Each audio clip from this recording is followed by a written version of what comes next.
നമ്മുടെ മക്കൾ ഓരോരുത്തരും അവർ കാര്യങ്ങൾ പഠിച്ചെടുക്കുന്ന ശൈലി വ്യത്യസ്തമായിരിക്കും. കണ്ട് പഠിക്കുന്നവരുണ്ട്, കേട്ട് പഠിക്കുന്നവരുണ്ട്, അനുഭവിച്ച് പഠിക്കുന്നവരുണ്ട്.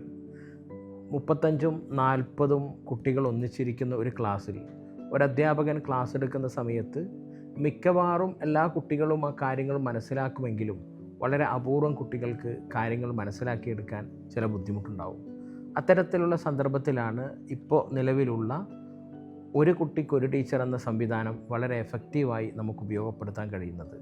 ആ കുട്ടിയുടെ അഭിരുചി മനസ്സിലാക്കി കുട്ടികൾ മനസ്സിലാക്കാൻ പറ്റുന്ന രൂപത്തിൽ ലളിതമായി ഓൺലൈനിലൂടെ കുട്ടികളെ ടീച്ചർക്ക് പഠിപ്പിക്കാൻ പറ്റുന്നു എന്നുള്ളതാണ് ഈ ഓൺലൈൻ വിദ്യാഭ്യാസ രംഗത്ത് ഒരു കുട്ടിക്ക് ഒരു ടീച്ചർ എന്ന സംവിധാനം വന്നതോടുകൂടി നമുക്ക് നേടിയെടുക്കാൻ പറ്റിയിട്ടുള്ളത്. കഴിഞ്ഞ കുറച്ച് കാലങ്ങളായി ഈ മേഖലയിൽ ഉള്ളതുകൊണ്ട് തന്നെ ഒട്ടനവധി വിദ്യാർത്ഥികളെ, തീരെ ശ്രദ്ധിക്കപ്പെടാതെ പോയ പഠനത്തിൽ പിന്നോക്കം നിൽക്കുന്ന കുട്ടികളെ മുൻപന്തിയിലേക്ക് എത്തിക്കാൻ കഴിഞ്ഞു എന്ന ചാരിതാർത്ഥ്യം എനിക്കുണ്ട്.